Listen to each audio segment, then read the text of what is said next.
Ayan, dito tayo ngayon sa may Makati, dito sa may Paseo de Rojas, sa may Ayala Triangle, sa may gilid mga idol. So ngayon mga idol, pupunta tayo sa Mega Mall. Normally, pag nasa Ayala ka, tinuturo sa Ayala. So dito tayo ngayon dadaan sa may Paseo. Ayan, nasa kanto na tayo ng Makati Ave sa may stoplight. And then ayan, nakalagpas na tayo ng Makati Ave. Dire-diretso lang tayo ng Paseo de Rojas.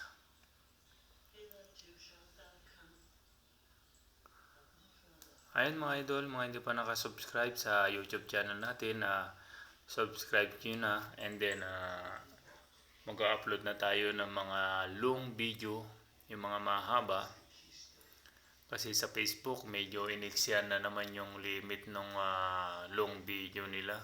Dati nakaka-upload pa ako ng 8 minutes, ngayon 5 minutes na lang.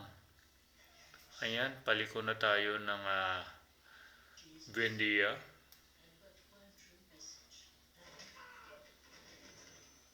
So ito na yung Buendia, papuntang marami ng direksyon to, palabas ng EDSA, pakanan papuntang south. Pag nag-flyover ka naman papuntang BGC, Kalayaan, saka EDSA papuntang northbound.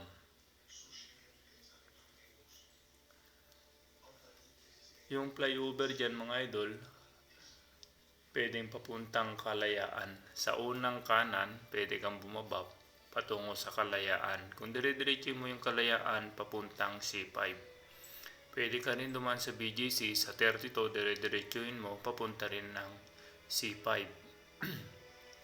So isa lang din naman ang direksyon, pero siyempre pa iba-iba. Kung saan ka komportable na dumaan, doon ka dadaan. Kasi minsan natatry ko, Kalayaan, traffic. Pagpasok mo ng BGC, traffic din naman. So nasa iyo na yon pag nasubukan mo yung dalawang way na yon kung saan ka mas komportable.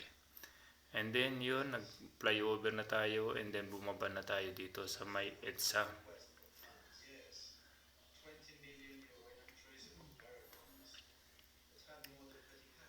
Ayan, medyo lalay tayo pagbaba natin sa EDSA mga idol, kasi yung minsan yung mga galing sa kanan ay kakaliwa papuntang Rockwell.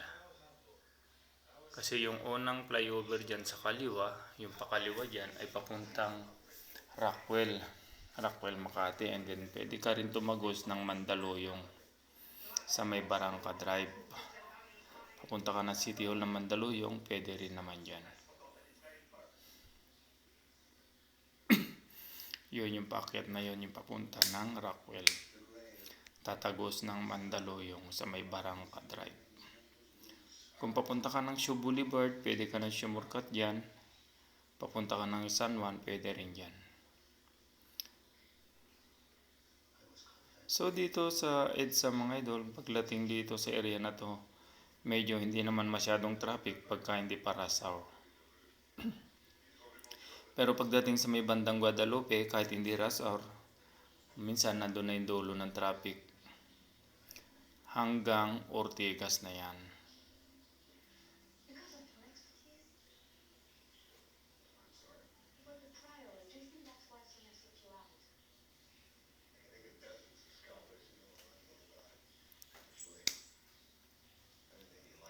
Nasa Guadalupe na tayo. Diyan mga idol, kung pupunta ka ng JP Rizal, papunta ka ng Taguig area, pwede ka nang kumanan dyan sa JP Rizal. Yan, medyo maluwag yan papuntang C5. Minsan dyan ako dumadaan, mga oras ng alas 7, alas 8 ng gabi. Dyan ako dumadaan papuntang C5 or papuntang Buting. So tumawid na tayo ng tulay ng Guadalupe. So sunod na tutumbukin natin ay dito sa may Pioneer, sa may Mandaluyong. So dyan madalas na traffic tong area na ito mga idol, kaya ang madalas kong pesto pagdating dito ay nasa kanan na ako. Kasi sa kanan kahit papaano gumagalaw yan kasi maraming lumalabas. At tulad yan sa may Pioneer, may mga kumakanan na dyan. So, nagkakalibre tong gilid. Compare mo sa dalawang lane sa gitna ng island saka yung gitna, medyo minsan mas mabagal. Excuse me. So, ayan na yung Boni Station ng MRT. And then sa kanan, yan na yung Light Mall. Pwede ka nang umakyat yan sa MRT and then dito pwede rin dito sa second na to. Boni Station pa rin yan. Magkakonek lang yan. Sa gilid niya, yan yung Light Mall. So kung papunta ka ng Nilang Mandaluyong, pwede ka nang kumanan dyan sa susunod na street.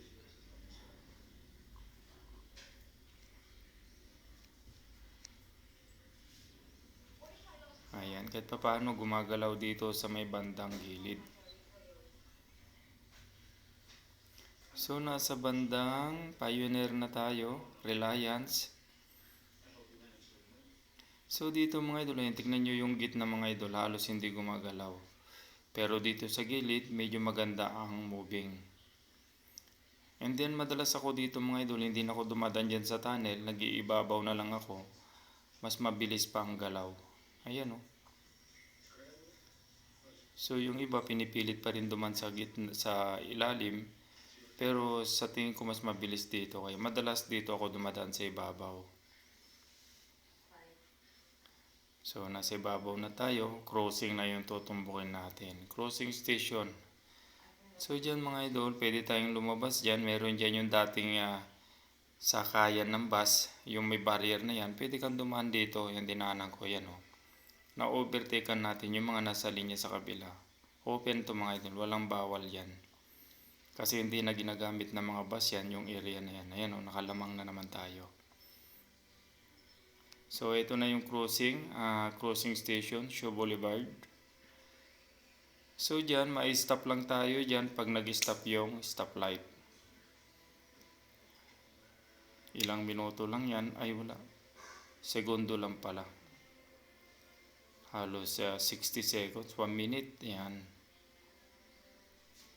So, naka-stop tayo. So, malapit-lapit na tayo sa Mega Mall. Ay, intersection na yan mga idol ay Shaw Boulevard. Yan yung pagkumanan ka papuntang Pasig. Pag kumaliwa ka naman, pero no left turn dyan, papuntang Quiapo. No left turn dyan mga idol. Pwede ka mag-U-turn dyan, pero hindi ka pwede mag-left. So, ayan, nasa tapat na tayo ng Shangri-La. Malapit-lapit na tayo sa may Mega Mall.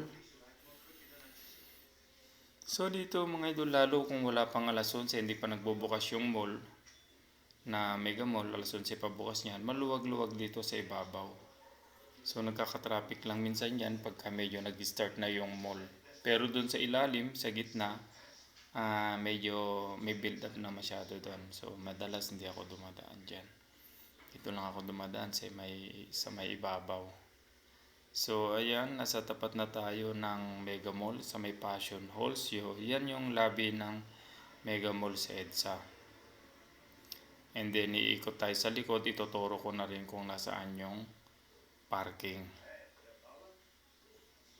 So, itong video natin na to, yung mga hindi pa medyo sanay dito, ayan, maganda yun ang panoorin to. Ayan, kumanan tayo sa may Julio Vargas. And then, sa Julio Vargas, may entrance din dyan, ayan. Labi rin ng Mega Mall yan. Ikutin lang.